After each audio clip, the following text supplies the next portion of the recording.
If you're doing life with your church, that's something that the devil hates to see because those people are unstoppable. So is it safe to say that one way the devil works is by placing us in isolation? Absolutely. I'm pointing people to Jesus. He's the one that's going to help your marriage. He's the one that's going to help your job situation. He's the one that's going to help you with your kids. He's the one that's going to help you to be a better dad, a better husband, a better friend, a better follower. That's all Jesus. I would argue that it's harder sometimes as a Christian because there are certain things, especially if you came from living in a world of sin. Yeah. You can't do those anymore, and those things are fun. There's a reason why you did it. So much. There's so much sex trafficking going on that people don't even realize it's under their nose. It's in every town, in every state. And sometimes they're like 2 and 3 steps ahead of the law.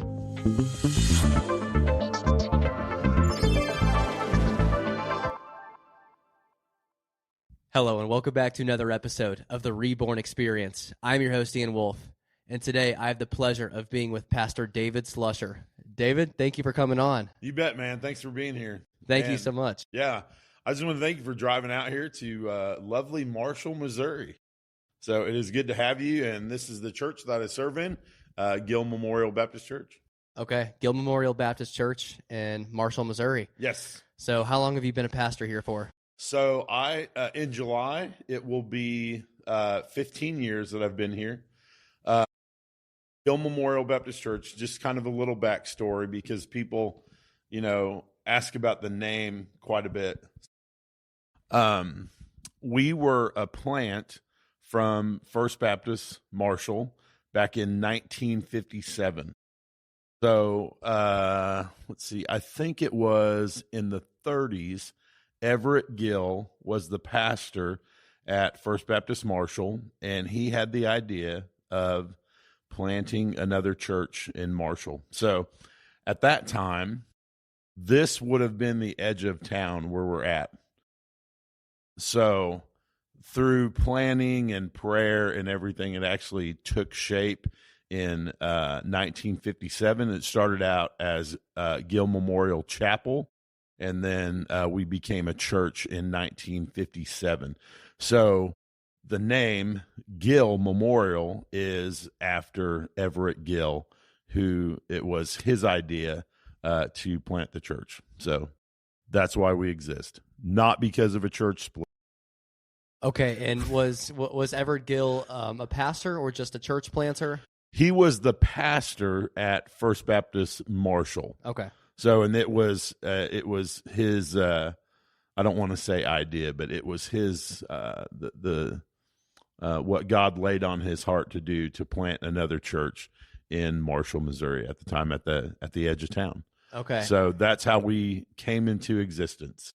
All right. For those of them who don't know, what is Marshall, Missouri around, and what's the population like? Yeah. So population is floats around 13,000 and has since its inception in the 1800s. I think it was the late 1800s when Marshall became a town. And it's kind of interesting because it's never really grown and it's never really decreased. It like grows by a few hundred and decreases by a few hundred ever since it became a town. So we are about an hour and 20 minutes east of Kansas City.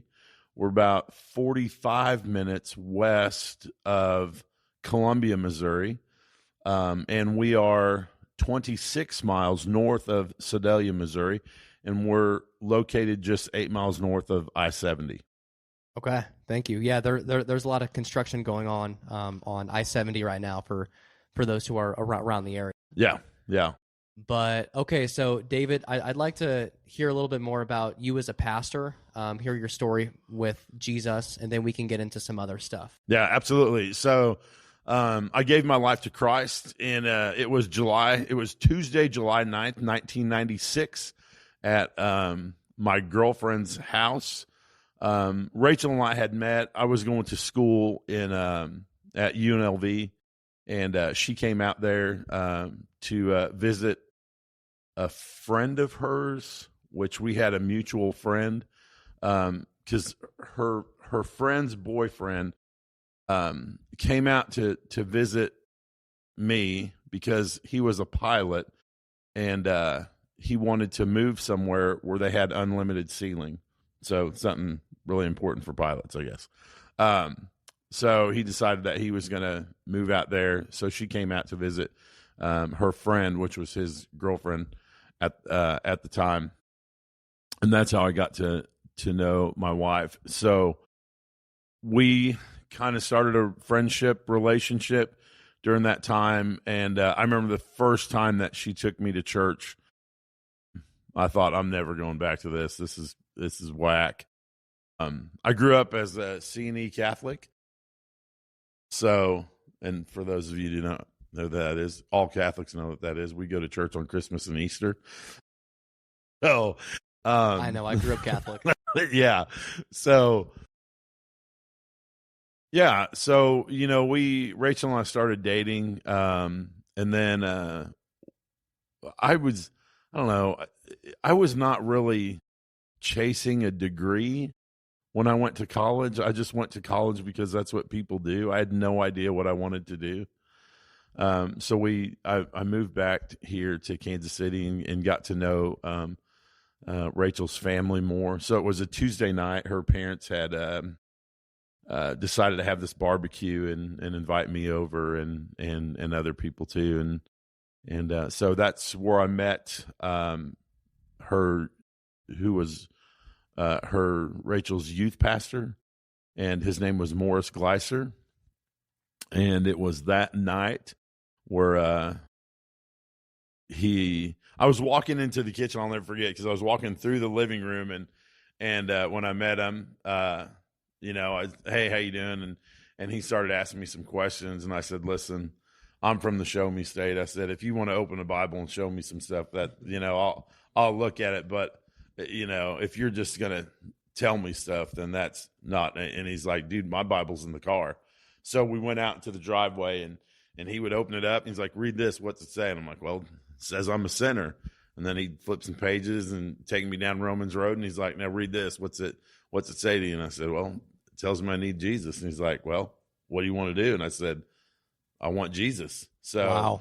Yeah, so that night I gave my life to Christ, and it's been pretty amazing ever since. When I was 22 when I gave my life to Christ, and didn't grow up in the church.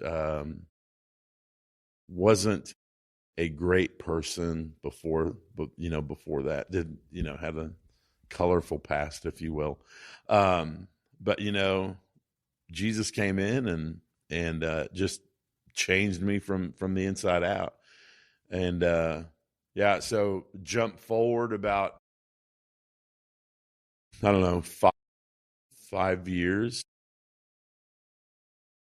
We had moved to Warrensburg after we got married, and Rachel was finishing up her degree. I was going to get my degree in fire science. I wanted to be a fireman. So as we were going to school, they dropped that degree. So I was like, well, I'll just kind of do communication or whatever. I didn't know. Again, I still didn't know what I wanted to do. And so my wife ended up graduating with a teaching degree. But during that time, I really felt God calling me into the ministry. We had such a great church in Warrensburg, First Baptist Warrensburg. Bob Engel was my pastor, and one of the pastors on staff. But Bob had a huge impact in my life. He really mentored me, and Dennis was another pastor on staff. Really mentored me, and I remember that one of the Sundays. I came forward. I was just in tears, and I went to Dennis and I said, man, God's calling me into the ministry. And he said, Dave, some people come willingly and some people are drug into it. And I felt like I was, because I was resisting, because I'll be honest with you, I hate school. I always have. I just don't care for it. And it, and I'm not one of my problems is I'm a nonconformist. So I feel like school is, okay, write this paper. Well, you're just wanting me to regurgitate someone else's work and put it in my name. And so I just have kind of some issues with some of that stuff, which is Sure. kind of dumb, but it's just, it's how I justify me not wanting to do it. Sure. I get it. Yeah. So, but anyway, yeah. So, I felt the call to go into the ministry, and, I remember, Bob really helped me, and Larry Gingrich was a huge help in my life. And they just grabbed me up and said, okay, let's go do hospital visits. Okay, let's go do this. Let's go do that. And then, I preached my first sermon there in 2000. It was a Super Bowl Sunday, Tom Brady's first victory of a Super Bowl, beating the Tennessee Titans. Hey, quick word from today's sponsor, Christ Coffee. Every single order, 100% of the $5 shipping charge goes directly to organizations rescuing children from sex trafficking. Groups like Destiny Rescue, A21, and the Tim Tebow Foundation. And if your order hits $65 or more, Christ Coffee matches it. So $10 per shipment goes to the rescue. The beans are roasted and shipped the same day, so every bag is as fresh as it gets. Smooth, bold, no bitterness. And every cup funds rescue work. Head to Christ.coffee and use my code REBORN10 for 10% off. That's Christ.coffee, code REBORN10. And that's the first day you ever preached? Yes. Wow. Yeah. So we had a game watching party, because you can't say Super Bowl party. So we had a game watching party, and so for the halftime, myself and a buddy of mine, Warren Colbank, who felt led to go into the ministry also, he led the worship, and I did the preaching, and it was probably the worst sermon ever. Why do you say that? Because I didn't really know what I was doing, and it's like what you have on paper and you try to articulate it, and you've never done that before. It takes time to, just like anything, like when you start your first podcast. I guarantee this one's better than the first one you did. You know what I'm saying? Because yes. Yeah, you're honing your craft. So, man, I've had so many cringy episodes, and even now I've done it for about a year, a little over a year. Yeah. I bet you 5 years from now, I'll look back at stuff right now and I'll think, man, like that wasn't very good. So like it's all relative to time and experience. Like right now, this is good compared to a year ago, but 5 years from now, I may look back at this and say like, man, Ian, like you didn't have a lot of skills at that time. Yeah. So this being my first podcast, you're probably thinking this is kind of cringy right now. I'm not thinking that. I'm not thinking that. But okay, so you said a lot there, and I'm trying to unpack some of this. A few questions come to mind. Yeah. First, you mentioned something about how some people in ministry they feel called. Others they feel called, but they don't want to do it, but they go into it unwillingly because that's where the Lord is leading them to. And I've heard this before. I've heard how some pastors, when they were called, they didn't want to.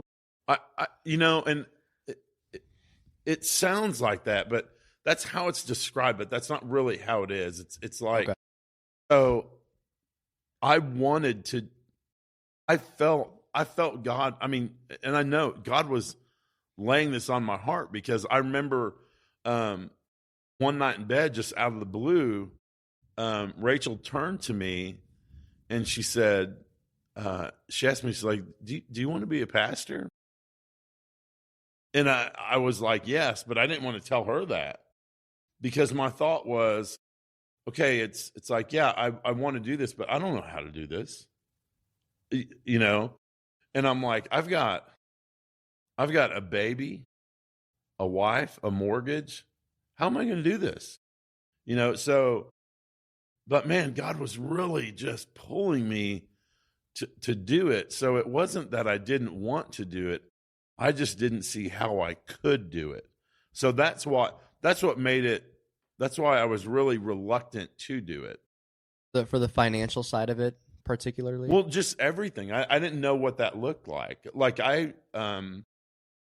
because I thought, how could I go to school? How could I do this? I just didn't see how any of that was going to work, and so it made it really difficult for me to surrender, to say, okay, God, I'm all in, and that's where, if God is leading you to something, you don't need to figure it out. You just need to surrender, and that's the thing. That's what holds us back many times, because we feel that God is calling us to maybe start a podcast or go into the ministry or start a preschool or whatever it is.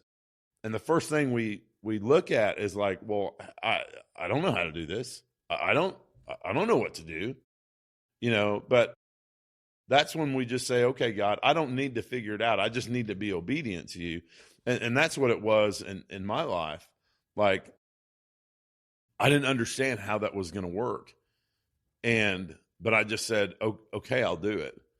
And, from that time to the time that I pastored my first church, there was some ups and downs in there. Like, I surrendered to the ministry, but the first church that wanted to hire me, and it was the craziest thing.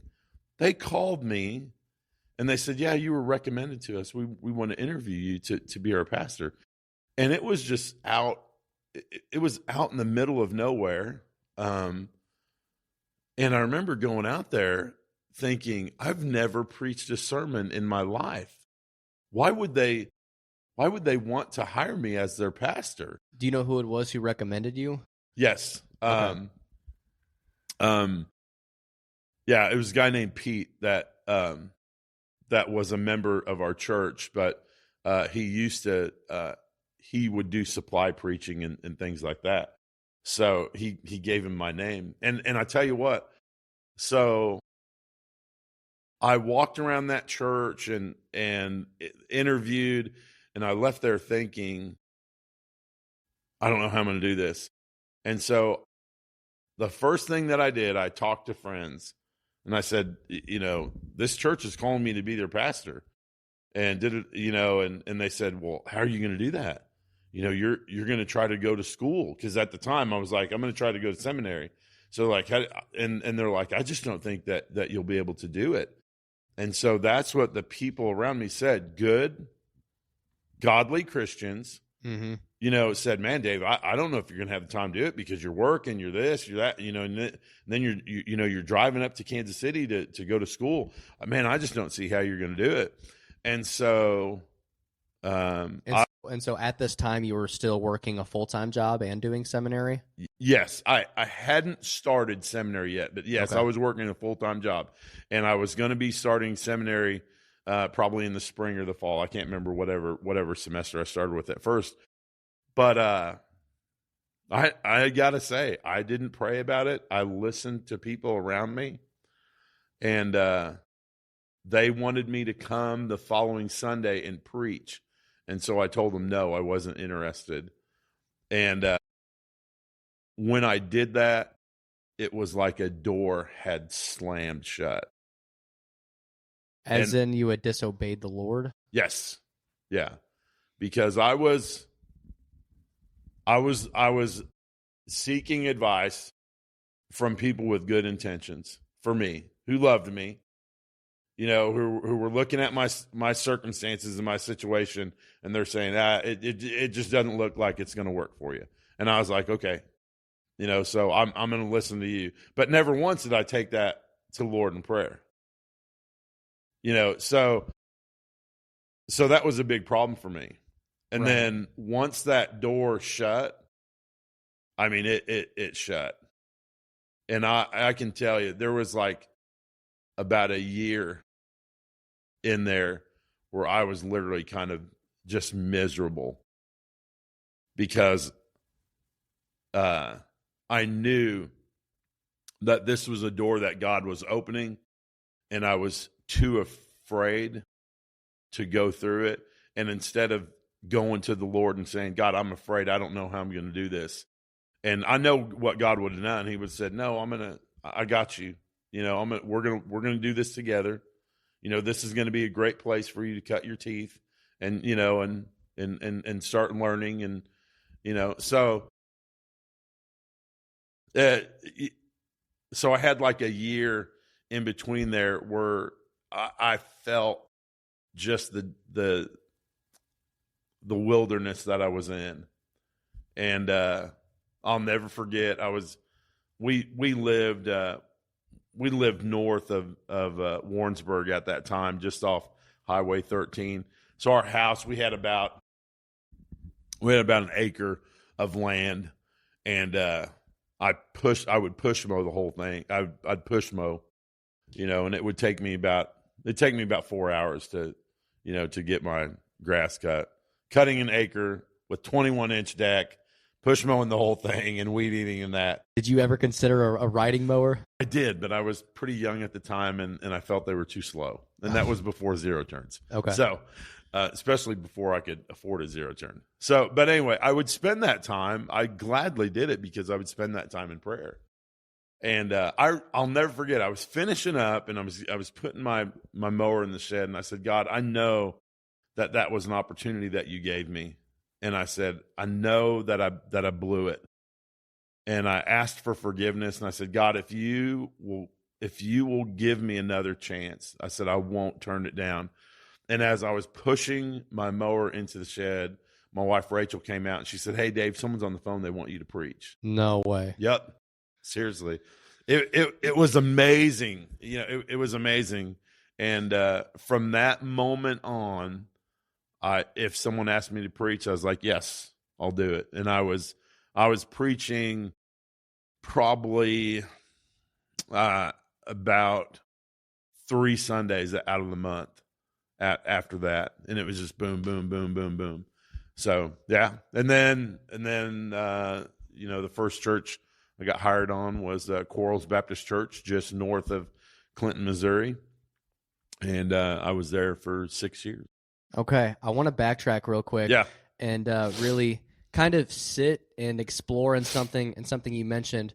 So you go to these godly friends, people who you trust. They're following the Lord. They love Jesus. And you go to them for advice, and they're skeptical, not sure if you can make it work, understandably so, because you have that full-time job. You have a family. You're about to start seminary in Kansas City, which wasn't necessarily close to where you were. And they're not sure if you can make it work with preaching. And again, it sounds like they had great intentions. They did. But I don't know exactly where I want to go with this, but I do want to sit in that and discuss the importance of prayer and also discernment, because I can say in my life sometimes there have been times where, on the one hand, I've tried to do things on my own, and I haven't sought out wise counsel. And it's backfired on me. I haven't made the right decisions. And in those moments, I wish I had sought out wise counsel. But then there have been other times where I have sought out that wise counsel, just like you did, but maybe a similar situation where perhaps with best intention, they didn't give the advice that was best for me. And if I had more so just sought out that discernment and prayer, I would have made a different decision that might have been better. So I don't necessarily have a specific question, but yeah, like that's kind of a wrestle. Do you have any advice for someone who they might have a critical decision to make right here? Yes. Yeah. So absolutely, the first thing you do is take it to the Lord. That's the first thing that you do. How do they do that? Yeah. So what I did not do when I left that church that night, I was kind of in a whirlwind, you know, because the fact that a church wanted me to be their pastor, and that was something new for me, and I didn't know what that was going to look like, and you know, my head was spinning. And so the first thing I did was just go to some friends and say, man, can you believe that? And they're, and again, they're great people. They loved me. They cared for me. They were people that I looked to for advice, but they're not to be the first people that I go to. The first person that I was to go to, I should have went to the Lord in prayer about it.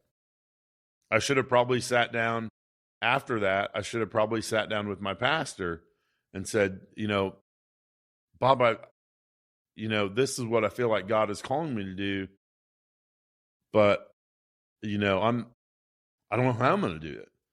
I should have sat down with someone who kind of had gone through maybe the same type of thing, because every pastor, when you take on your first church, when God calls you to your first church, it's not like, oh yeah, I got this, man, it's in the bag. No, you're like, the Bible's pretty clear. There's not many people should go into the ministry. And they will be judged and held to a higher standard by the Lord. As Christians, we are never done growing. At Elevated Faith, their products serve as a daily reminder to constantly strive for elevated faith, a deeper relationship with God, and to share our faith with other people. Christian apparel for men, women, and the kids. But it doesn't end there. Elevated Faith creates a variety of other Christian products, from jewelry, phone cases, and even home decor. At Elevated Faith, they are not in it for the bag. In 2025, over $85,000 were given to faith-based charities and organizations around the world, such as Feeding America, Compassion, and God Behind Bars. With over 80,000 five-star reviews, the proof is in the pudding. Go shop at elevatedfaith.com and use code IWOLF15 at checkout for 15% off your order. That's IWOLFF15, IWOLF15 for 15% off your next order. Yes, exactly. So, so that's something that, people really need to think about. But getting back to it, I should have really prayed about it first and sought pastoral counsel first instead of my friends. Because listen, I don't care who you are. Our friends are great people. And most of the time our friends are going to tell us what we want to hear. It's just how it is, Now, if they see us messing up and things, they're going to be like, whoa, hey, we have friends like that. They're going to, hold us, put our feet to the fire. But a lot of times we're like, hey, I'm kind of, what do you think about this? I think da-da-da-da. They're going to be like, yeah, I think that's about right. They're going to agree with us. Yeah, there's still a level of bias with best intentions. Yes. Yeah. So I think it's, when you're, whatever that decision is that you need to make, I think you should first and foremost pray about it. And then I think you should seek advice from a pastor who doesn't have a dog in the fight. That makes sense. Now, I do want to kind of throw in a wrench in there. So you said pray and seek pastoral advice. When someone is praying, and this question would be more so aimed to people who are not currently following the Lord, or they're still, you could say, babies or infants in Christ, early in their faith. How can they discern the voice of the Lord between the voice of the evil one? And I can speak for myself. Maybe I'm speaking for others too when I say that there have been times when I've gone to prayer and I think something is from the Lord, but it's like in 1 Corinthians, it's that angel of light. It's essentially the evil one in disguise. Yeah. And it seemed like the Lord, but it wasn't from the Lord. And that's a really scary thing, because the devil can also be very, very deceptive as well, and appear as an angel. And we even look at different religions, like the origin of Islam, for instance. The devil came as an angel of light to Muhammad. Yeah. And it might have been Joseph Smith as well, founder of, is he Jehovah Witness, or is he Mormon? No, Joseph Smith is Mormon. But regardless. The plates. Yeah. Yeah. Discernment, though, what between the Lord and the evil one? It's a good question, and but it's not an easy one to answer because you and this is one of the things that I see Christians doing oftentimes. They're replacing one or the other. Like I'm going to spend a ton of time in prayer, but then they're not spending enough time in the Word. Or I'm going to spend a ton of time in the Word, but I'm not spending enough time in prayer. It's like when you have decisions that you make, you want to, you want the whole trifecta. You want to bathe it in prayer. You want to be saturated in the Word, and you want to have good spiritual counsel around you. If like the camera right now is sitting on a tripod. If we take one leg away, what's going to happen? It'll fall over. Yes, exactly. So that's kind of what you need to do as a person who is someone who is just newly walking in the Lord. It's never one or the other. You have to have it all. And I'm talking big decisions, but at the same time, I'm a person that believes, if you're going to hang a picture in the living room, I think you ought to pray about it first. And people that, well, that's just silly. No, because your life you need to be depending on the Lord for everything. And if we have this attitude, well, I don't need to depend on the Lord for that. That's a simple thing. Well, that's a cancer that's going to creep into other areas of your life. So that's why I say, even with the most basic things, we need to be praying about it. We need to be depending on the Lord. We need to be letting him guide us.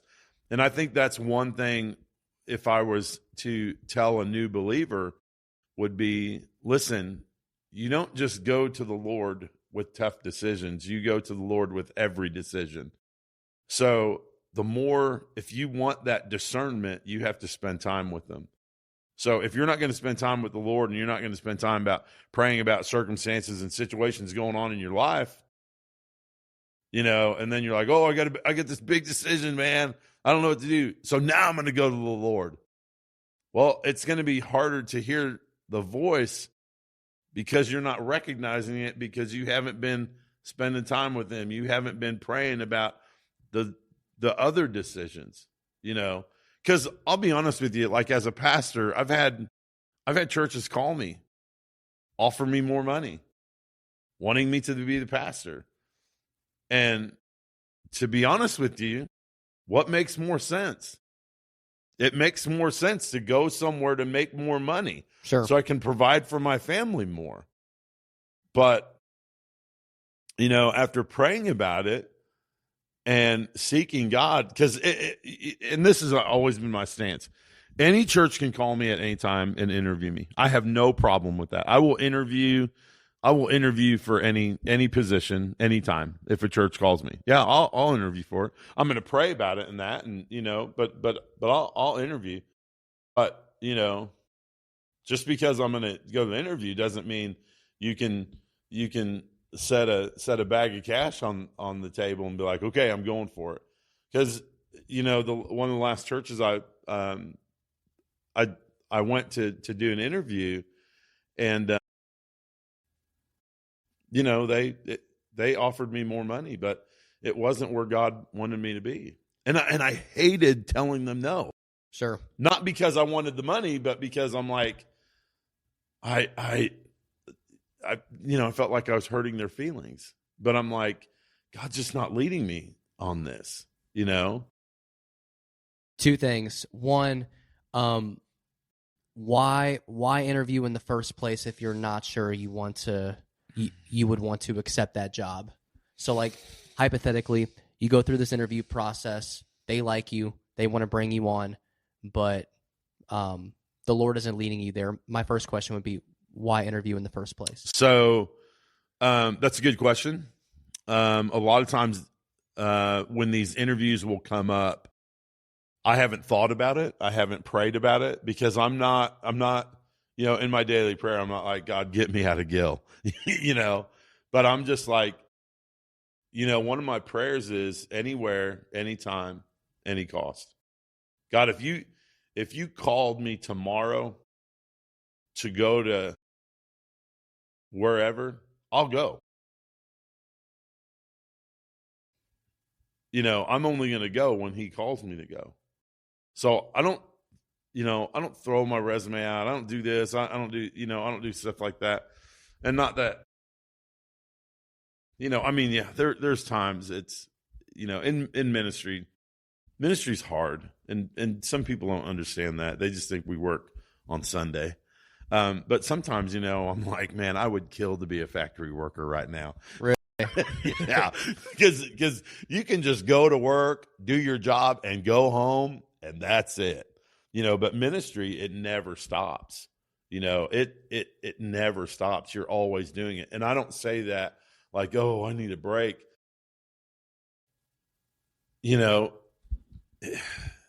Sometimes I find myself working harder on someone's marriage than they are.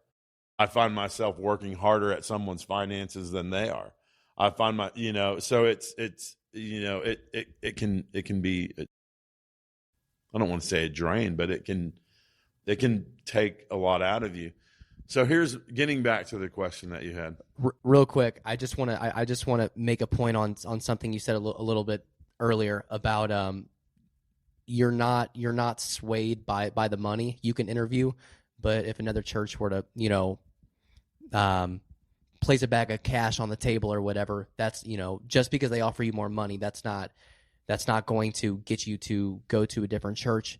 I just want to say I think that a lot of people would really respect that. Yeah. Because some people, either they've experienced church hurt or they have a misconception of what the church is really like. Yeah. And so for you to strictly abide in the Lord, that's how every pastor should conduct themselves. And like I said, I'm sure a lot of people can really respect that. Yeah.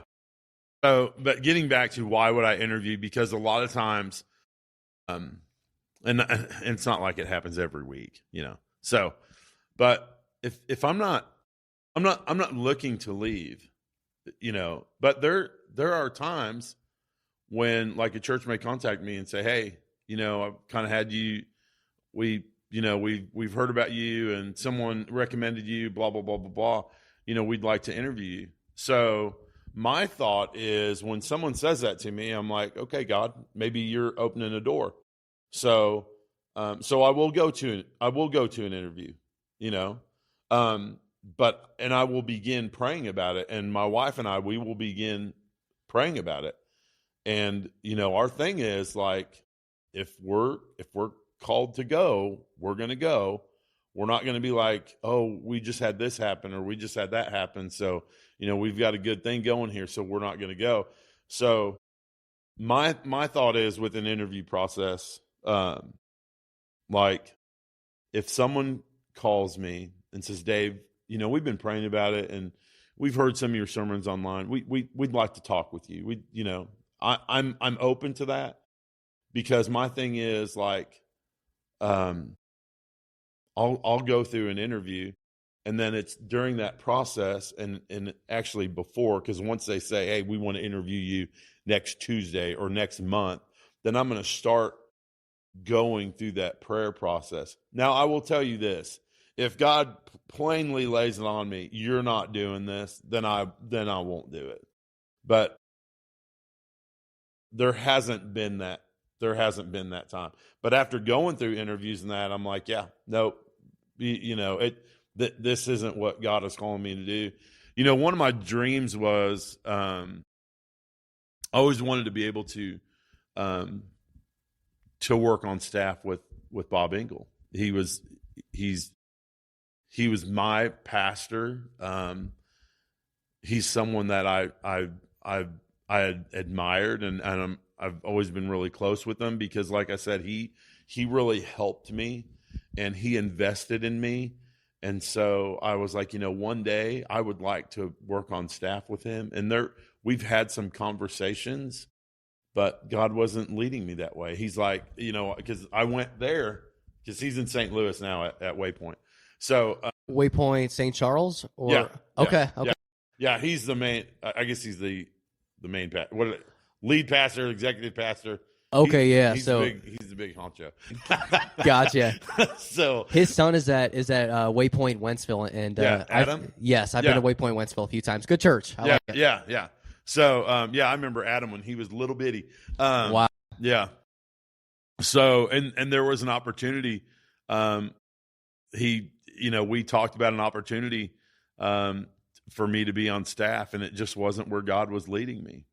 And if there was a place I was going to go to, it would have been to be with my mentor at Waypoint. Sure. But it wasn't a door that God was opening. I went to the interview, and he kind of laid out the plan that he had, and how he wanted to use me in that. So, and it was exciting, but it just wasn't where God was calling me. So sometimes you don't know until you hear, and then you begin to pray about it. And I'm like, God, really? I mean, like, I'd love to be a part of the team, but he was like, nah, you're part of my team. That's the only team that matters right now. So. Yeah, there have been so many times I've really wanted to do something, and I thought, man, like this seems like a great plan. This even seems like it'd be something from you. Yeah. So much fruit could be produced from this, but it's just not the direction or not the place. Yeah, absolutely. What was I going to ask you next? Okay, so you've emphasized the importance of someone having a pastor to go to if they need discernment, they're struggling. What if someone doesn't have that? What if someone doesn't have a home church, or maybe someone goes to a very large church and it's just not feasible for everyone in the congregation to like have their pastor's number and be able to hit them up or something like that? What if someone doesn't have that? Yeah. And that's common. And I don't want to step on anyone's toes, but I'm just going to be really honest. There's more preachers out there than there are pastors. What's the difference? A preacher will preach a sermon. A pastor will be there for the people. If you find a bulletin in this church, there's one over there. We don't need to get it, but if you find a bulletin, the first thing you're going to see when you open that bulletin, you're going to see my name and my cell phone number. If I'm not readily available to this church, what am I doing? What's the point? I mean, a pastor is someone who is to care for their church. Now, listen, I love big churches. I'd like to be a pastor of a big church, but I think churches need to have a small church mentality, regardless of how big your church is. These people that are coming here, they need to be loved on. They need to be cared for. They need to be ministered to. You can't minister to people if they can't connect with you, if they can't get a hold of you. So you're saying it's a lot more than just preaching to them on Sundays, telling them yes. Speaking the word of God, telling them what they need to do better, but it doesn't just end there. Yeah. So you're an athlete. Yes. Baseball player. Yes. So you're manager, coach throughout the week as you go to practice, telling you how to do, what to do, da-da-da-da-da. So then at game time, does he all right, boys, we practice everything. You know what to do. I'm going to Applebee's. You guys let me know how the game turns out. No, coach is always there making in-game adjustments. So so what's going on during the game? You're struggling. You're going to talk to the coach, right? Right, but I can't if he's at Applebee's. Exactly. So that's the thing. I'm the coach of this team at Gill Memorial Baptist Church. And they're on the playing field. When they walk out of this sanctuary, they're heading to the playing field. They're out there witnessing, and they're out there being the hands and feet of Jesus. And if they can't talk to the coach and get a hold of the coach, then I'm failing them. They're not failing me. I'm failing them. If you're a pastor of a mega church, and I get it, I understand the demands of what it is to be a pastor. I do. And I know the more numbers, the greater the demand. So instead of, you need to be having a care team to reach out, to these people. I mean, deacons and, and other staff members and things like that, because people need connections. They need a personal connection. This is what drives me crazy about Christianity. We tell people all the time, what kind of relationship you need to have with Christ? An intimate one? Personal one. Okay. Intimate, personal. You have to have a personal relationship. Well, you need to have a personal relationship with Jesus Christ, but don't bother me on my free time. Come on, man. I mean, do you see the hypocrisy in that? I do, and I see what you meant earlier when you said that preaching or being a pastor, it's more than just showing up on Sunday for an hour or a few hours and then that's it. It's a never-ending, continuous process. Yeah. Are you tired of low-quality beverages that support shady entities? Then look no further than Forgiven Energy. Every can of Forgiven delivers 200 milligrams of natural caffeine with 0 sugar and none of those junky fillers that other brands sneak in. Loaded with L-theanine and B vitamins, Forgiven delivers a smooth energy, free of the jitters and plummets of energy that you may have experienced elsewhere. Created for those pursuing purpose through discipline and faith. Right now, you could build a 12-pack bundle for 20% off, and your shipping is free on orders over $50. With 5 refreshing flavors to choose from, where else would you go for a boost of energy? Go shop at forgiven.com/reborn10 and use code reborn10 at checkout for 10% off your next order. Forgiven, that's spelled 4GVN. That is 4GVN. Forgiven.com/reborn10 for 10% off your next order. And my thing is, I love being a pastor. I could do without the preaching, but I love being a pastor. I'm in the hospital. I'm on the ball field. I'm at plays. I'm at recitals because this is my family. What am I doing if I'm not ministering to them? And I'm just here's our Sunday preaching. See you next Sunday. The churches that succeed are the churches that do life together.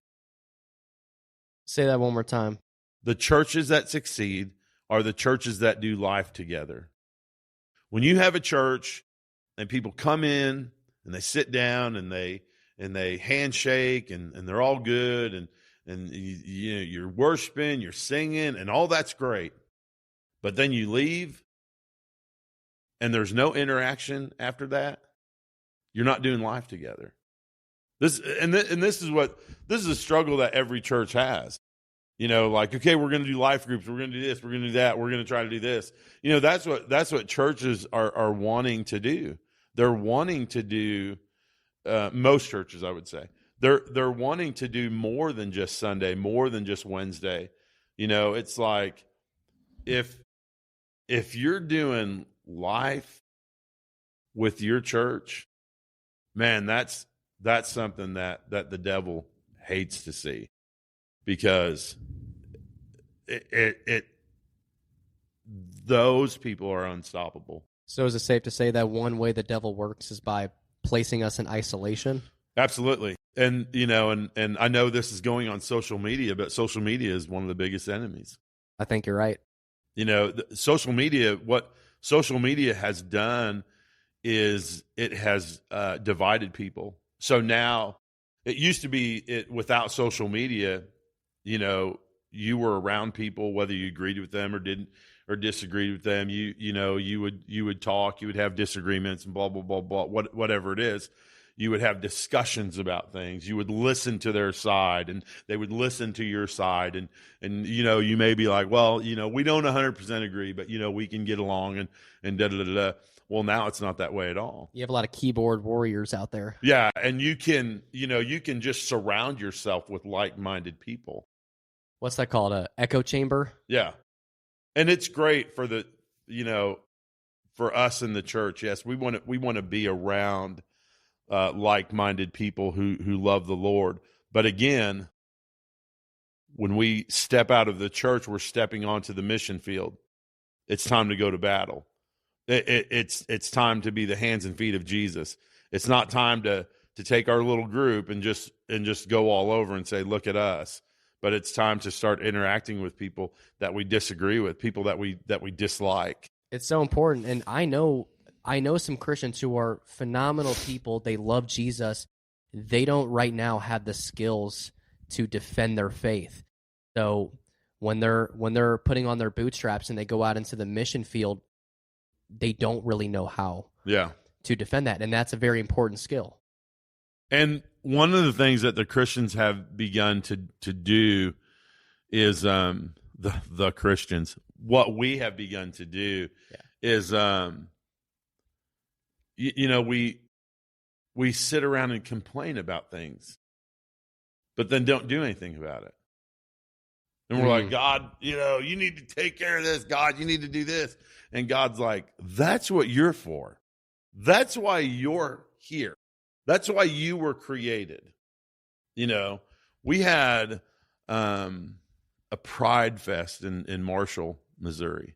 LGBTQ Pride Fest? Okay. Yeah. And they were gearing it towards children. Oh, child friendly. Oh, this, that, and I think the other. that is so sick. Yeah, it's horrible. But what did the church community do? Nothing. They complained. They sat around and complained. In our church, we went to the we went to City Hall and with two other churches. And that's really sad because in this town, there's a lot more than 3 churches. So there was, I'm not going to name them, but there was our church and then 2 other churches. And we stood up for what we believe and why we think this was a bad idea. And, man, I was obliterated online. I mean, they tore me up. I was called everything but a white man. And that's okay, because a buddy of mine who's also serves as a youth pastor here at Gill Memorial Baptist Church, Rob Kennard, awesome guy. He called me. He's like, Dave, he's like, I'm gonna comment on some of these stuff. I'm like, no, you're not. I said, Rob, don't. I said, don't ever swing at pitches in the dirt. They're not worth it. I said, just let it go. So what I said, I'm not just going to complain about this. So I'm going to do something. So I'm organizing the Marshall Faith and Family Fest, and it's going to be on June 13th, Saturday, June 13th. And I'm reaching out to vendors and stuff like that. And it is not, I want to say this, it is not a Gill Memorial thing. This is something that I'm wanting to do to proclaim the name of Jesus in this community. I want like-minded churches to be involved in it, to have booths and stuff like that, so they can share about their church, so that they can invite people to their church. But I don't want to put any of our pastors in this town on center stage, because it's not about look at Gill. It's not about look at this church, look at that church. It's about, hey, guys, we love Jesus, and we're pointing people to Jesus. I like that. You're exalting Jesus, not any person. I love that. And I will put the information of that into the description of the episode. So yeah, awesome. What's it called again? It is Marshall Faith and Family Fest, and it's June 13th, and it's going to be at the Marshall City Square, on our square, and it will be from noon to 5. That's awesome, Dave. I like how you guys are really taking initiative to do something good. I think it's super disturbing how I've seen some videos on Instagram of these drag queens going into libraries or elementary schools, and they're reading, pride books to these little kids, but yet on the contrast, you couldn't read a Jesus-centered book to those kids. And I just think it's really disturbing how a lot of places, in particular the public schools, Jesus isn't in it, and quite frankly, God is taken out of that as well. Yeah. And that's difficult for me because I'm going back into school, and in the fall, and the plan is to get a degree in public education, and I want to be a light to the youth, but I can't outright talk about Jesus, and that's just really, really tough for me. So some of that, and I'll tell you because I hear some of that, and honestly, it's kind of not true. And let me explain. Okay. So yes, you cannot stand up in your classroom and start preaching the word of God. True. Can you bring your Bible as a teacher and have it sitting on your desk? Absolutely. You can absolutely do that. Missouri state law protects you and gives you that right. If a student comes up to you and asks you a question about that Bible, can you answer that question? Absolutely. When the student starts the questioning, you can answer it. So, and I've heard this so many times, and I've told our youth in this church, I'm like, you guys, you need to know the law, because I've had people come to me, we can't even have Jesus shirts on. Yes, you can. We can't have our Bible in school. Yes, you can. We can't pray in school. Yes, you can. You guys have to know the law, because you're just listening. And again, some of these people are good intentioned people, they don't know what's going on in the school district. They don't go to school board meetings. They don't know the law, but they instantly think that you can't do anything at all in the public school because of separation of church and state and blah, blah, blah. That's just not true. We need Christian teachers in the public school system. I agree. And we need them to know the law and know their rights. There's too many people that don't know their rights because they don't know the law. My recommendation to you is know the law before you go into that classroom. Know what you can do, know what you can say, know what you can't do, know what you can't say. Because there's not as many restrictions as you think. Now, I will say this, most everything has to be student-led. You can't say, okay, well, this is math class, so we're not going to talk about math, but we're just going to talk about Jesus. But a lot of times, like free periods, and I don't know what they call them, we used to call them homeroom, but and stuff like that, if a student asks you a question about your faith, you can talk about your faith as long as they are leading it. You can't tell them what they have to believe, but you can express, yes, I'm a Christian. Yeah, well, I've given my life to Christ, and here's why. And now you can't say, now you should too, but you can easily say, yeah, if you ever have any questions about it, you can ask me. So there's things with the law that that teachers need to know, that students need to know, so that they can't get pushed around. Okay, that's really relieving. And you're right. There's definitely a lot of things that I need to educate myself on and freshen up on. So I want to change directions a little bit. Okay. Am I correct in saying that you own your own business? Is that correct? Yes. Yeah. So, you want to talk about it a little bit? You want me to talk about it? You want to keep going? I'll just make the introduction, and Okay. then you can go from there. So, David, you own Christ Coffee, and I'm proud to be you would call it a brand ambassador for that. Yes. So why don't you tell the audience about Christ Coffee? Yeah. So Christ Coffee, we've been in business probably about 3 years now. It's not going gangbusters, but it's not about making money. It's about making an impact. Now, with that being said, we would like to make money. We can't give it away for free. But when my son-in-law and I, when we started this company, the reason why we started this company was because we wanted to make an impact. There's so much sex trafficking going on that people don't even realize it's under their nose. It's in every town, in every state. And sometimes they're like 2 and 3 steps ahead of the law. And I don't mean that in the way like the law doesn't know what they're doing, but these people are sometimes assisted by Wow. by some government officials.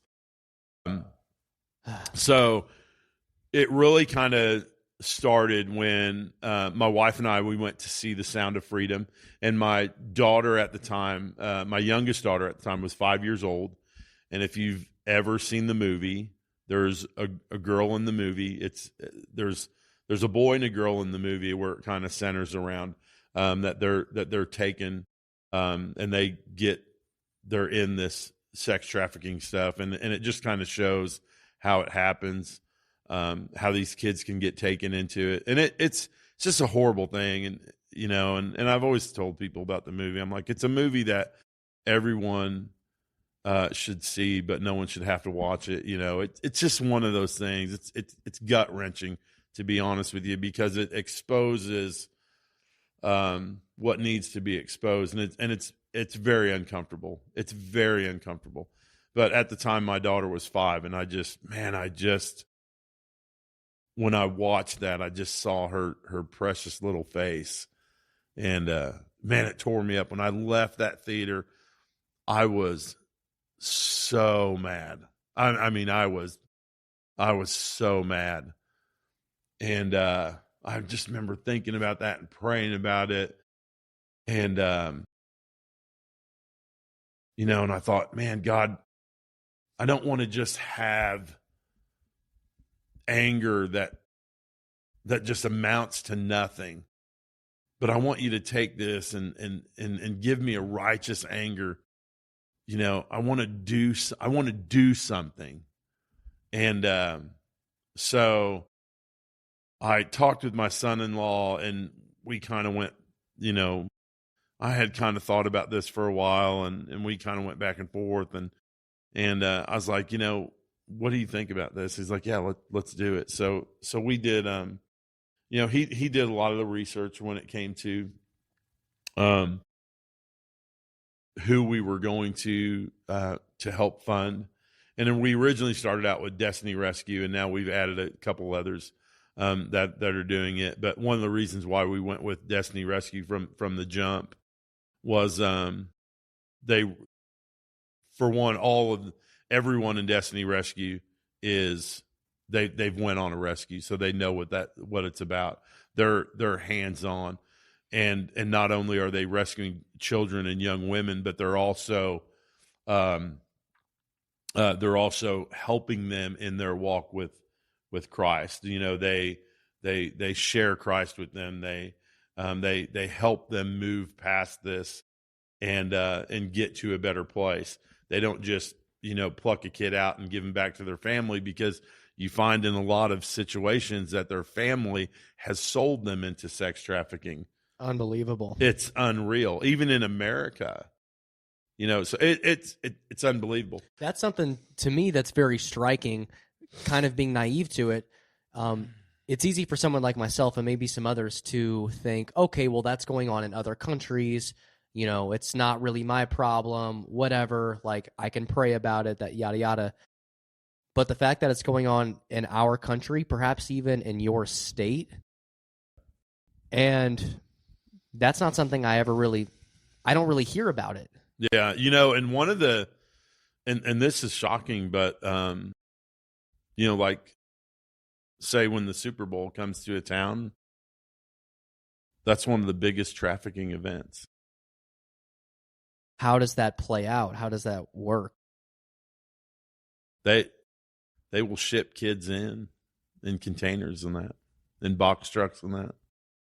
And they're just, I mean, it's unbelievable. I mean, if you start digging into it, it's quite disgusting, And when you look back, and this is not a political thing, but there's a reason why we need to protect our borders, because if you're letting anyone in, they're taking kids by the thousands.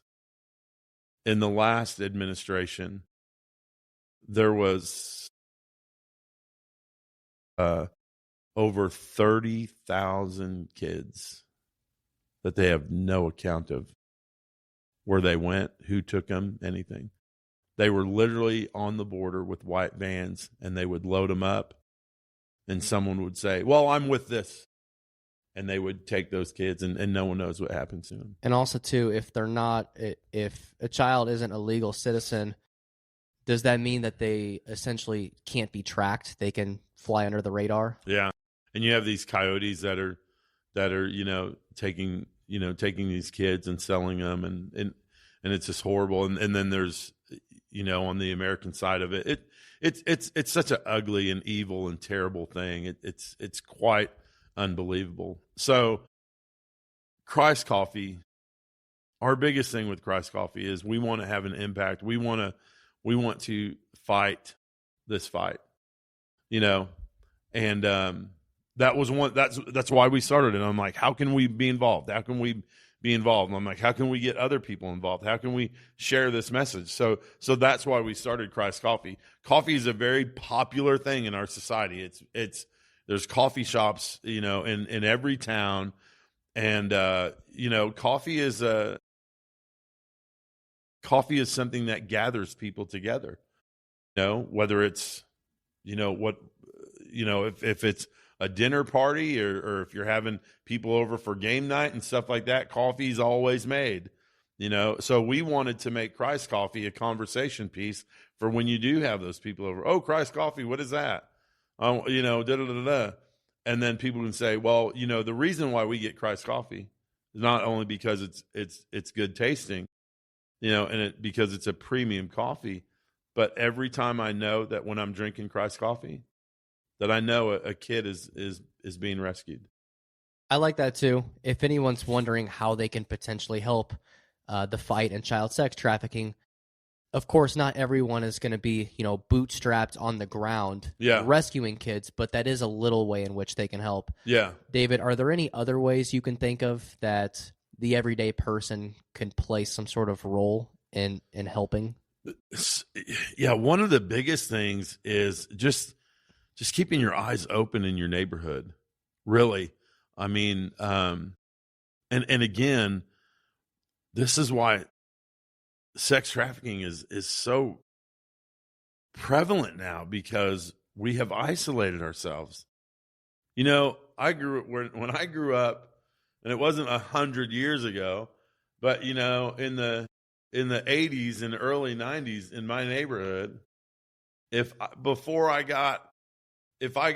did anything in my neighborhood, my mom would get 3 or 4 phone calls, because every neighbor knew what was going on, because everyone was looking out for the kids on our neighborhood.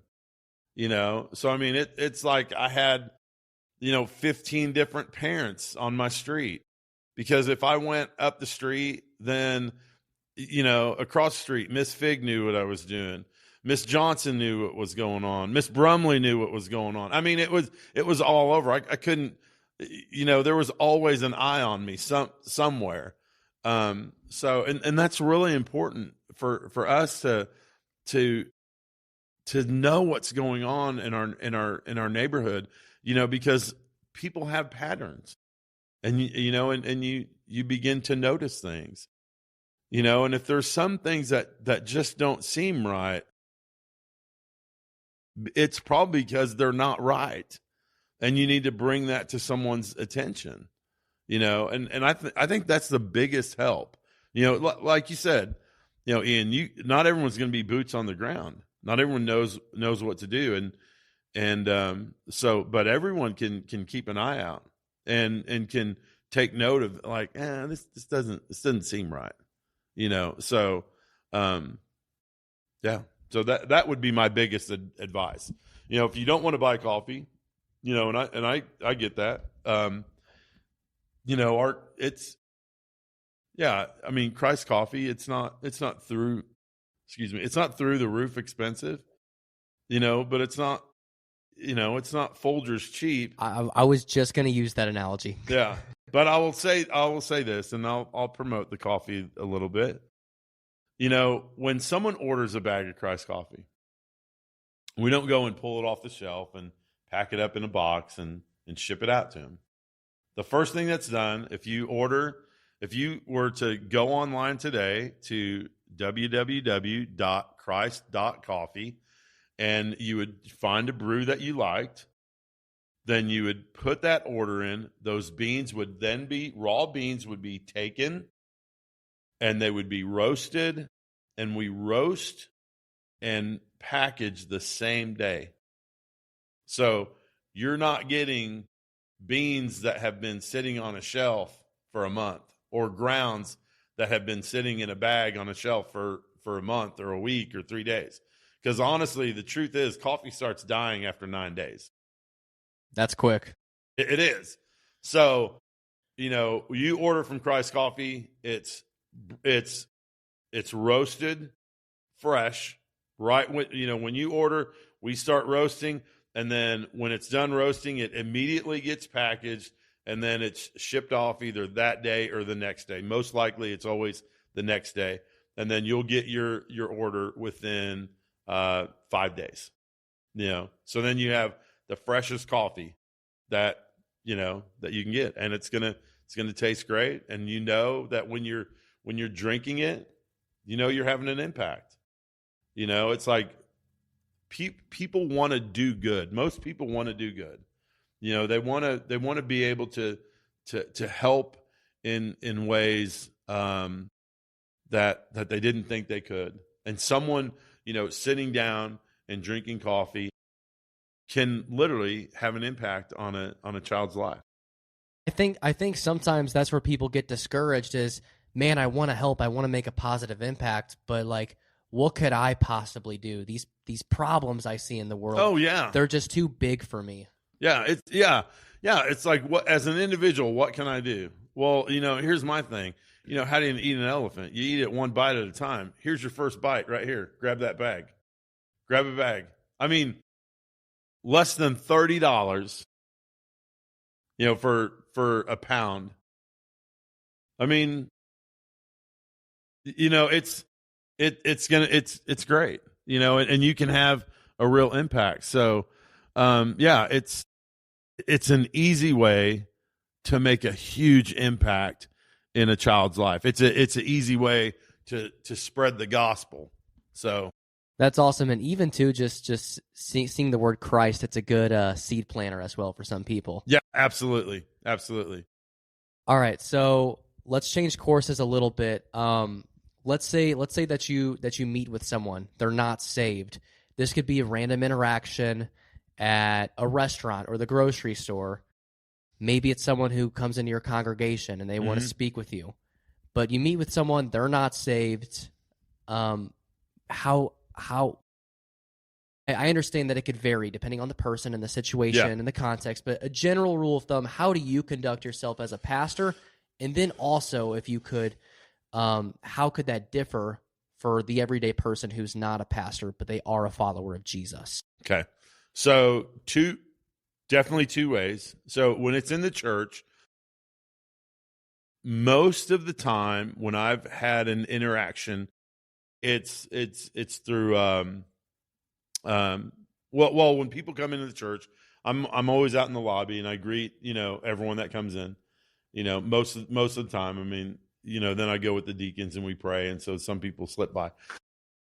But what I have found in my years of ministry, most people don't come forward and say, hey, I want to be saved. I want to give my life to Christ. Most people come forward and they're like, I want to be baptized. And then that begins a conversation. So I'm like, okay, well, have you given your life to Christ? They're like, no. So then that begins that conversation that we begin to have and unpack those things. Why do you think that most people generally want to get baptized first? Because honestly, most people equate salvation with baptism, and I don't know why. And that's, I have found that, and maybe it's just around here, I don't know, but I have found that to be the case, that people kind of equate that.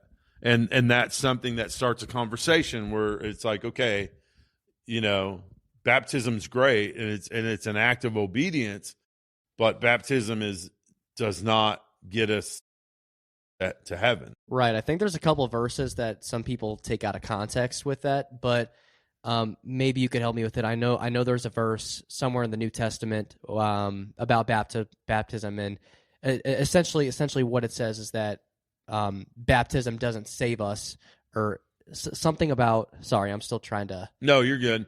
It might be in the book of First Peter, but I'm not positive. But basically, it states Yeah. that baptism doesn't save you, not just the baptism of water. Yes. Yeah. Yeah. So yeah, because baptism's important. Don't get me wrong, but it's an outward expression of what Christ has already done on the inside. So it is important because there's some people that have been saved for years, but they haven't been baptized. And they're like, well, I don't need it for salvation. I'm like, well, yeah, but it's you need to walk in obedience. So you can't say that I'm saved and you're not going to walk in obedience. So it kind of goes hand in hand. So if I'm out and about, when I'll come across people and the conversation comes up, it's just, I don't get preachy to people. But I definitely don't want to miss an opportunity. And I'll tell you, I missed a huge opportunity, and it's one that haunts me. So I was in Walmart one time, and I'll tell you this quick story. I was in Walmart, and my wife, I was buying a Keurig for my wife, and I think it was like for Mother's Day or something. So I'm looking at these Keurig coffee makers or whatever kind of coffee maker. And I don't know a lot about them, so I'm sitting there looking at it. And then this woman is standing beside me and she's looking at it too. And then we just happen to have a quick conversation and, about coffee and that. This was way before Christ Coffee. And, just kind of, back and forth, And, then, I picked up a coffee maker and I have a good day and left. And I thought, oh my goodness, I had an awesome opportunity to really kind of invite this person to church because the door was wide open. And I could have said to her, you know what? I know this place that has great coffee and it's open on Sunday mornings. It's Gill Memorial Baptist Church. You should come sometime and have our coffee. It would have been a great little, and it would have went perfect with the conversation. And it's also kind of lighthearted. Yeah, and lighthearted would have broken the ice and all that. And man, it just kills me that I lost that opportunity. And even if she didn't choose to come to your church, you just mentioning church and coffee, it might have planted a seed for her to go to another church. Well, and I think what it would have done, not just that, it would have started a different conversation with us. Right. Normally what you're going to find when you invite someone to church, you're going to hear them say, oh, I used to go to church, or, oh, I don't, and then that begins the conversation because they're opening the door for you.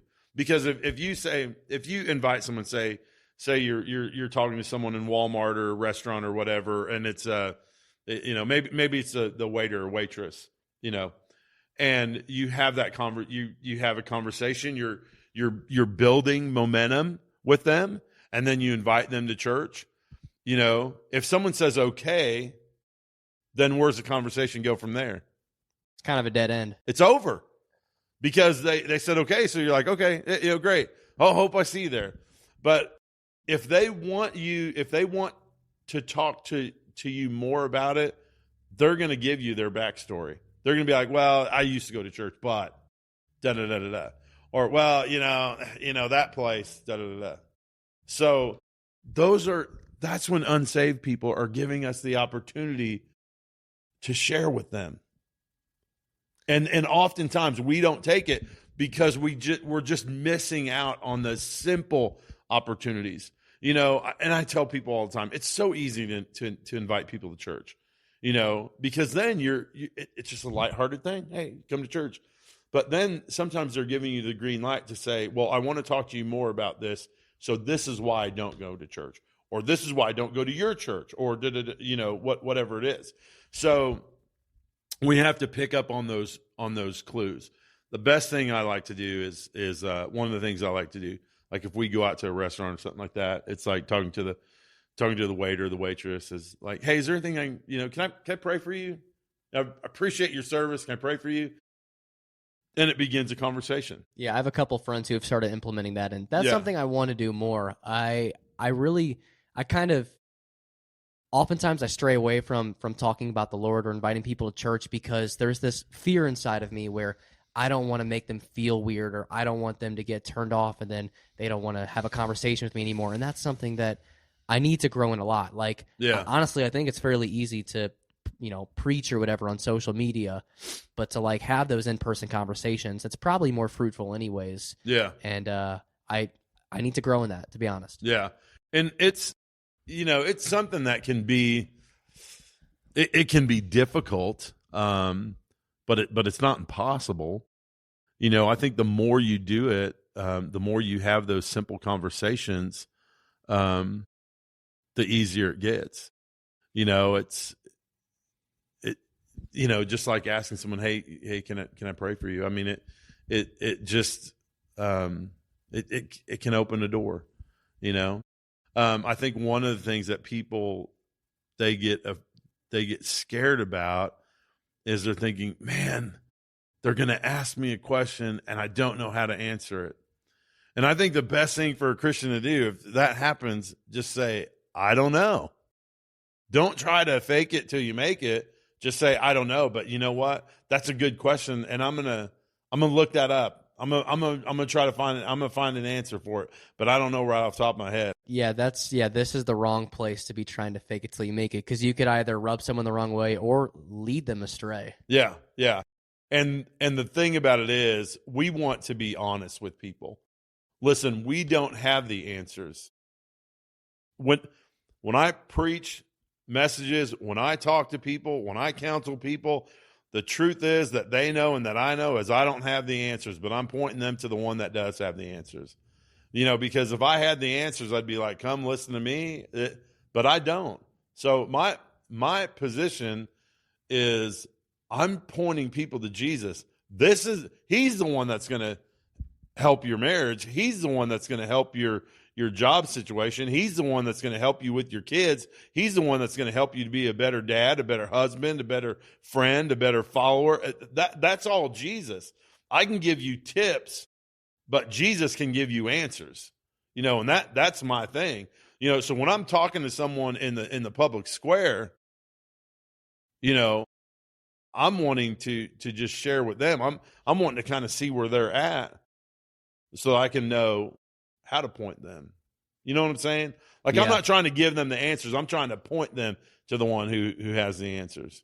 And God's going to use me, but I have to, there's some things I have to do first to try to see where they're at. And I think that's why it starts with simple stuff like just inviting someone to church, because then you're going to find out real quick. You're going to find out real quick what they believe. They're either going to be like, no, I go to church across town. And then you know, like, okay, well, you're good. Or, boy, that we need to have some more talks. Or you're gonna hear about how they've been hurt by a church, or things like that. So I think a simple question. That's why inviting someone to church is a perfect way to start a conversation, and it's non-threatening. You're talking to your waiter or your waitress, and obviously you live in the same town where they're at because they're working there. I'm sure a waiter or waitress isn't driving an hour and a half to work, but you can, say, hey, I'd love to invite you to our church, but man, don't tip $1 when you leave. You better be a good tipper. Sure. You better be above 15%. Right. Be hovering around that 18 to 20. Don't be a cheap Christian, man. You'd hate to lose someone over, a couple bucks. So, for sure, that's funny. So if you hear people say that they used to go to church but they don't anymore, what's one of the most common reasons why? Once you start to dig a little bit, would it be something such as church hurt, or maybe they went to college or got exposed to a different worldview? Most of the time it's hurt. Most of the time it's hurt. And I've heard that, and I've heard that numerous times. It's because of hurt. And in defense of for pastors, some of it's just ridiculous. Like I knew a couple, and they came forward, and this wasn't me. It wasn't at this church. It was a church I was attending at the time. So there was a couple that came forward. They joined the church, and the pastor said, "Man, I'm so glad you guys joined the church. You know, we need to go lunch sometime. You know, I'd like to take you guys out to lunch sometime." And so, in his defense, the church was growing. We're kind of growing pretty quick at the time. And he had a lot on his plate. And I mean, people were coming in. People were joining the church. And so, you know, I think a month went by, and they were friends of mine. I said, "Hey, what's going on? I haven't seen you guys at church for a while." They said, "Well, you know, the pastor said that we were going to go lunch, and then he hasn't called to invite us, so we're just done." I'm like, "Are you kidding me? Over a hamburger?" I'm like, did you call him and say, "Hey, you know, I mean, why does it have to be one-sided?" You know, I mean, if I broke relationships in my life based on people saying, "Hey, let's do lunch sometime," and that not happening, I probably wouldn't have a lot of friends. Because you know, listen, everyone's intentions are good. Yeah, would I like to go out to lunch every Sunday with people in my church? Absolutely. I love going out to eat. But is that practical? No, I can't do it. Do things come up? Yes, they do come up. You know, are there things that I wish I could do, but time restraints and family obligations? Yeah, absolutely. So you know, my question is, are you holding other people to that same standard? Because if you're holding the pastor to that same standard, you better hold that standard to everyone in your life. And they don't. You know, and this is I don't know, maybe sound like whiny pastor. But this is some of the things I'm like, don't hold me to a different standard. I'm just like you. I'm not any better, any worse. Yeah, and I still have obligations. I still have stuff that comes up. I still have stuff that happens on a daily basis almost that I haven't planned for, you know? And like I tell my church this all the time, and I'm this may be the secret's out, but I can promise you this, and it's not just me. It's probably almost every church. The pastor is literally probably about the last to know. The last to know. Betty Sue's in the hospital. "Pastor, you visit Betty Sue?" "No." "Why?" "Well, she's been in the hospital for a week." "Well, man, no one told me. I didn't know." I mean, I'm not a mind reader, you know? Right. You know, so we put this standard on pastors thinking that they should know everything at every time, and people get hurt because they think a pastor is and they won't admit it. But I would say most people, you know, like, "Hey, he should know what's going on." Well, if you don't know what's going on in everyone's life, how do you think I'm going to know what's going on in everyone's life? Do you think I get an update every Monday? This is what happened Sunday afternoon with Bill and Sue, and this is what went on with little Timmy, and this I have no idea what's going on. You know, I mean, you know, unless it's on Facebook, unless someone calls me, I really don't know. You know, I get fed information the same way you get fed information. So if you just found out about it, I probably haven't found out about it yet, because I'm telling you, a lot of times pastors are the last to know of what's going on outside of it, because we're so wrapped up in the church.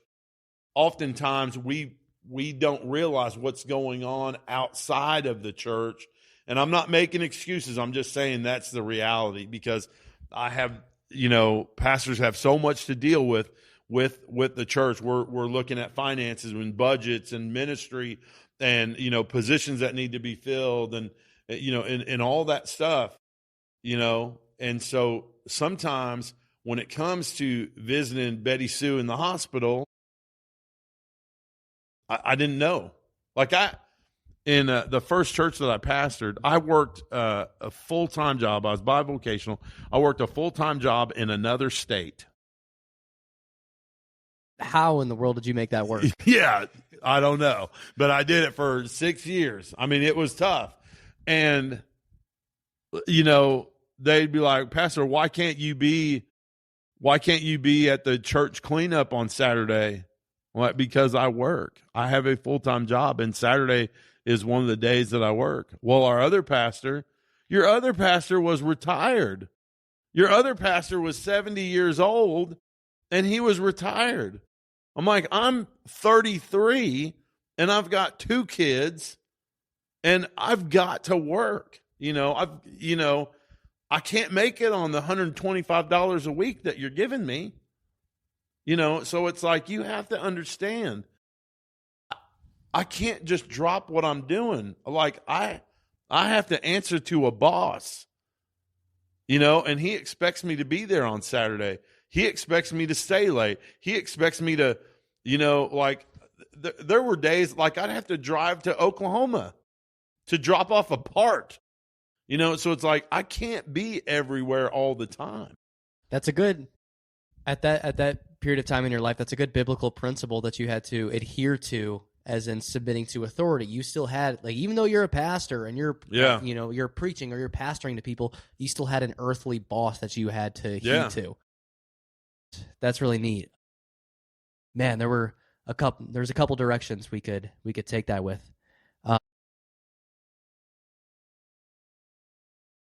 Is there anything else that you would like to add to that? Not really, but yes, I guess let me say this. The grace that is extended to you is the grace that you need to extend to others. A pastor is a human being that has the same demands and the same stresses that you have in your life. We're not shielded from that. If you want to if you want to know the truth, and again, I'm not saying this like, oh, feel sorry for your pastor, but like I told my church, I think it was 3 Sundays ago, I said, I'm the most popular person in this church. I said, and I'm the one that takes all the hits. So I'm out in front, and you guys don't get to see the arrows that hit me. You don't get to see the mud that hits me. You don't see the stuff that comes at me. When you say mud and arrows, are we talking physical, such as demands, ridicule from people, or spiritual? Well, it's a whole cornucopia of things, if you will. I mean, there's physical, there's spiritual.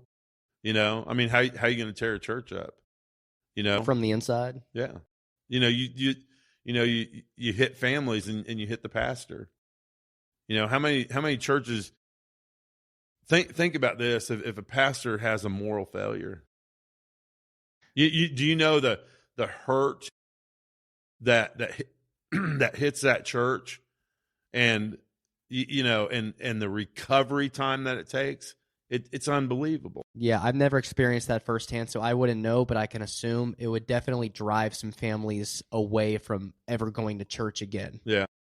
I wasn't there, but there was a church, and I don't know all the ins and outs of it, but I know that the pastor was just at his wit's end, and he had been hurt in that, and he got up in the pulpit, and he was just ripping people. Why?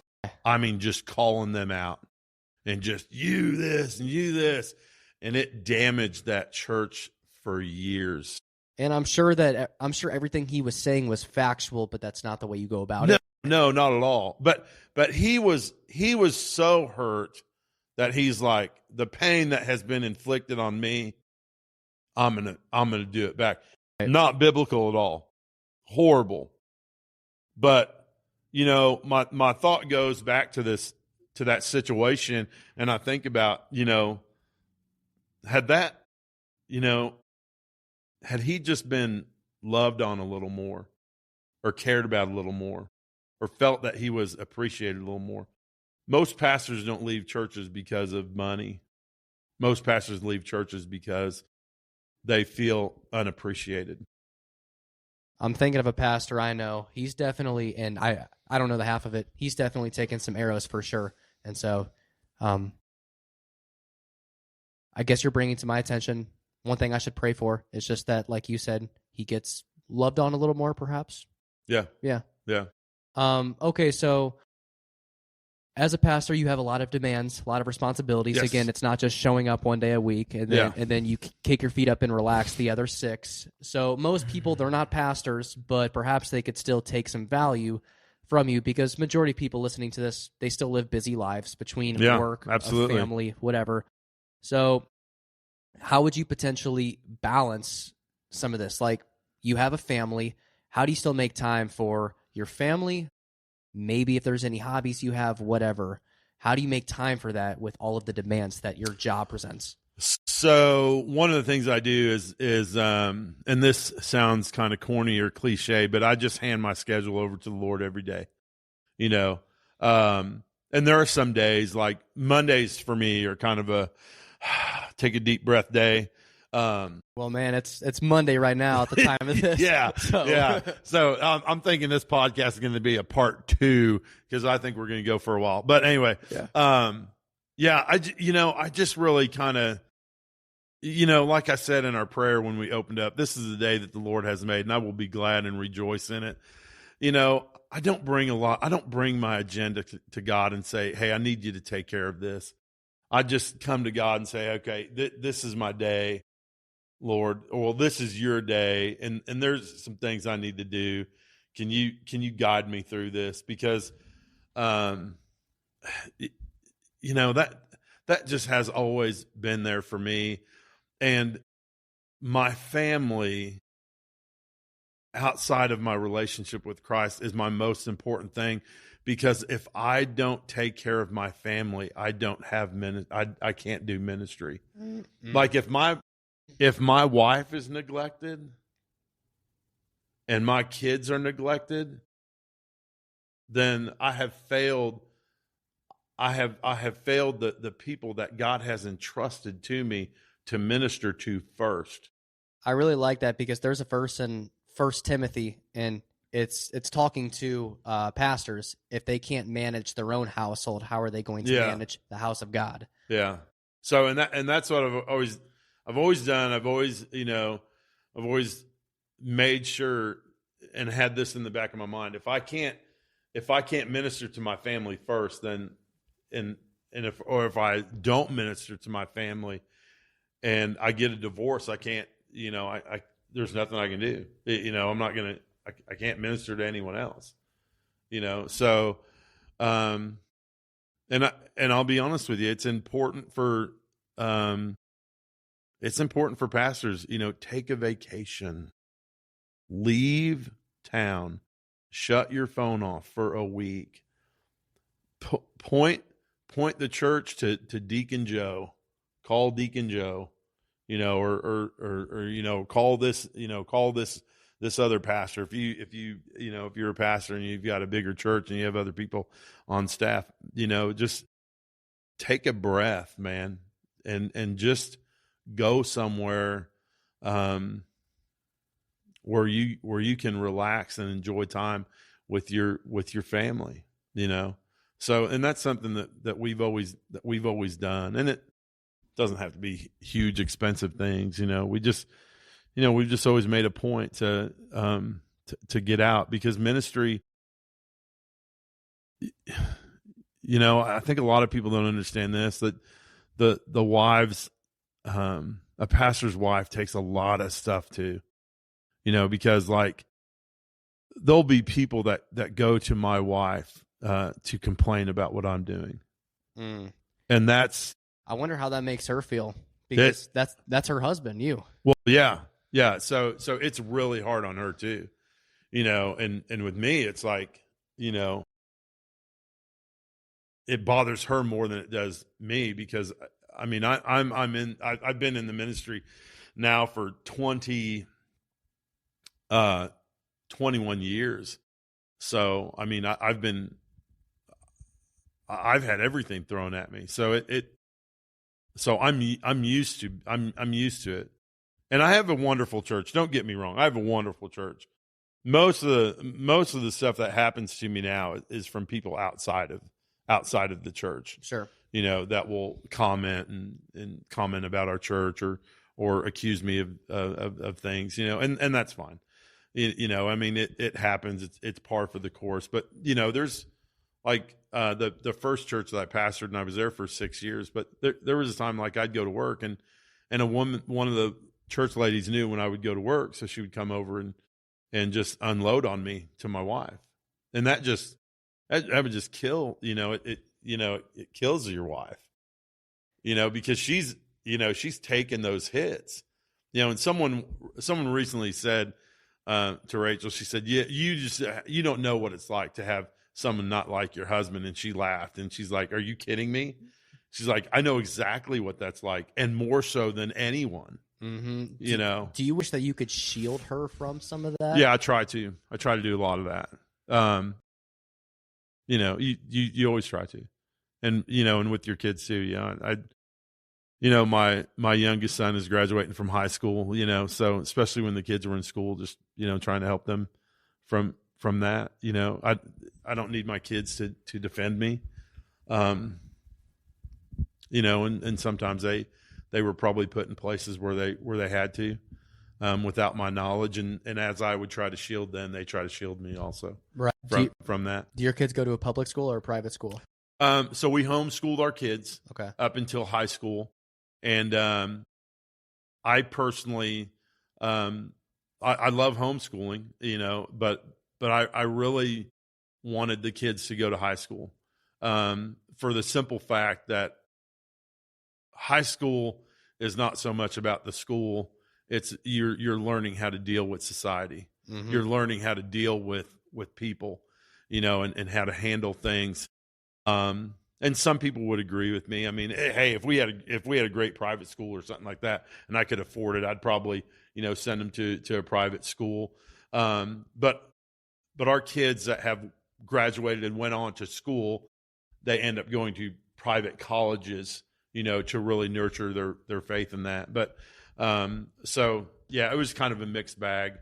We had homeschool, and then I felt that they were prepared to go to high school where they could stand their ground. Exactly what you did with your kids. That's precisely what I've wanted, what I would like to do with my kids someday. Yeah. As long as financially we could stick it, I'd love to homeschool. Well, my wife homeschool through elementary, middle school, and then send them to preferably a public high school, just because they do need that exposure. I know kids or people who are Christians homeschooled their entire life, and again, great people, they just don't have the skills to defend the faith. Yeah. And also, I mean, like my daughter was an athlete, and I wanted to give her opportunities. Yeah. So she was able to, compete competitively at soccer, and she was able to get a scholarship. Oh, that's awesome. So yeah, there's just little things about it that, that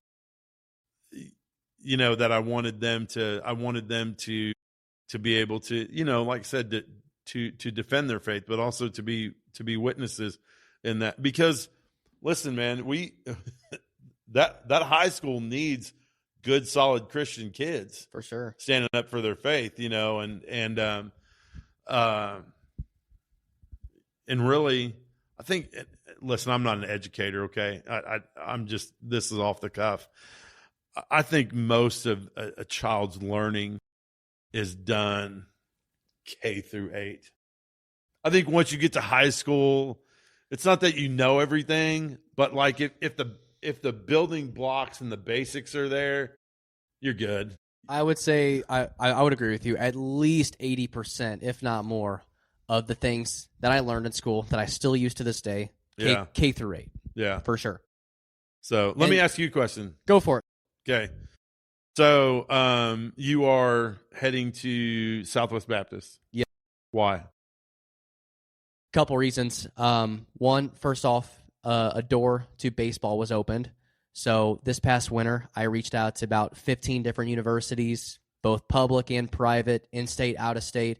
Southwest Baptist was the only door that opened. Yeah. So that's just first and foremost. But it just happened to be a great university. And even going into the process of emailing all of these, baseball programs, Yeah. Southwest Baptist was definitely one of my top picks. Yeah. And so I'm really grateful for it. It's not like, man, I really didn't want to go there, but it's the only door that opened. Like Southwest Baptist was one of the ones I want to go to. I've never been to a Christian school before. Like I grew up going to public school, and hey, I'm grateful for it. I went to a community college for 2 years. I've never been to a private institution. And so my freshman year, I'll be taking Introduction to Old Testament and New Testament. Like, I'm super excited for classes like that. Yeah. It's not going to be like I don't have to worry about navigating like frats and a bunch of parties and stuff. Mm-hmm. I'm sure that there will still be people who are worldly there. There will be, but I can count on meeting a lot of good, faithful brothers and sisters in Christ as well. So, another cool thing too, because I've gotten to speak with the baseball coaches briefly. Like the music that they play, they're not even allowed to play secular music during practices or games and stuff. So I went to a baseball game and it was all like, clean or Christian type of music. So that's really cool too. But like I said, I've never had a formal Christian education before. Yeah. I don't want to say this is all self-made or self-taught, for instance, because I've had plenty of people along the way. Like I've had pastors. My girlfriend has been very, very huge in my spiritual growth. I've had other people, Bible studies, but having a structured education, I am excited to see what that looks like. So I can yap. I can go on and on. There's a lot of things I'm excited for. Yeah, SBU is a cool school. I mean, I love their new president. Well, he's not new anymore, but such a great guy. My niece graduated from there, so she played softball all 4 years. But I was just wondering because I like SBU, but I really favor HLGU, Hannibal. Okay, Hannibal LaGrange. Yeah. Okay. Yeah. So did you ever reach out to Hannibal? I did, but I got no response. So all right. Yeah. All right. But well, Hannibal, that's on you. You're missing out on a great player right here. Oh. Hey, I appreciate that. Yeah. SBU, they're a D2 school and a really competitive conference. They have some good baseball teams there. So yeah, they do. I mean, Central Missouri's in their conference, and last season they had 3 guys drafted. One of them's in the Cardinals organization right now. So yeah, competitive conference. I'll play some good baseball for sure. Good, that's awesome. Yeah. So let me ask you, when did you give your life to Christ? Okay, I'd say initially 2020. So I was 16, going on 17 years old. Yeah, that was the lowest, darkest moment in my life. I was smoking marijuana, cussing a lot. I was trying to be a bit of a womanizer. I was walking in a lot of different types of sin. Yeah. And my high school baseball coach, one day at school, he gave me a FCA Bible. And wait, separation of church and state, though. I mean, hey, you're right. I mean, I could pay it forward and do the same thing. Absolutely, man. But FCA is a great organization. Yeah, and I like the FCA Bible because, and I'm not trying to promote FCA specifically, but they have these like reflection questions. Yeah. Throughout the Bible, and having those reflection questions, that was super important for me. It was helpful because instead of just reading through the Bible, skimming through it, not gaining a whole lot of knowledge, I could read the questions and it would be asking me about the passage, and then I could go back and like review what I just read, and it would help me think deeper about it. So I started reading that Bible, and for me, it was never a rapid transformation. It was just like, I'm trying to think of an analogy.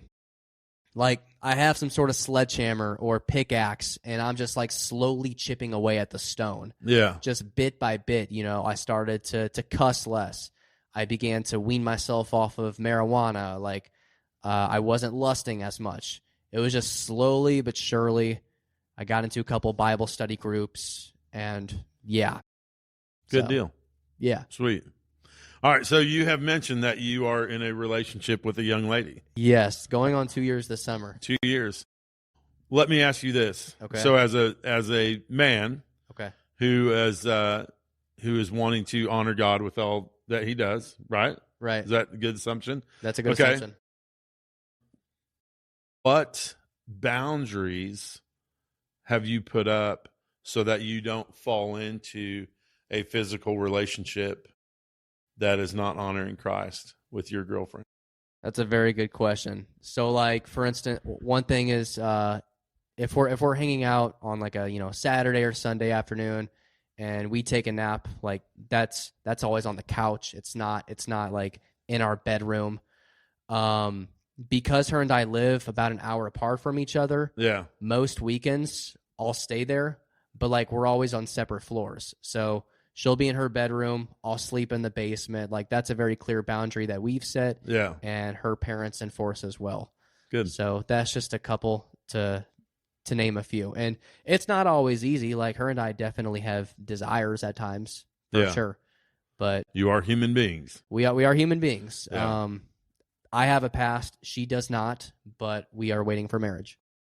Good deal. Yeah, I think a lot of people say that, but then if you're not putting up the boundaries and making them known, then it's easy to slip into, temptation and then to give in to temptation. So you're right. Even if you're a Christian, you still have to like monitor that, because there are Christians who are dating and they slip and they do way too much. Yeah. And there have been moments where we're like, man, like I really wish we didn't have to withhold from that. Yeah. But we know that would be a grave mistake if we went too far. Yeah, and this is one thing, like the world will look and be like, see, you guys did it. I'm like, okay, but you think that like when you accept Jesus Christ as your Lord and Savior, that all of a sudden your desire to drink and have sex and do it automatically goes away. I would argue that it's harder sometimes as a Christian, because there are certain things, especially if you came from living in a world of sin. Yeah. You can't do those anymore, and those things are fun. There's a reason why you did it. Yeah, there's a reason why people sin. But and I like what you said, because it's harder because now you have a target on your back. Because now you're not going with the world, you're going away from the world, you're swimming upstream.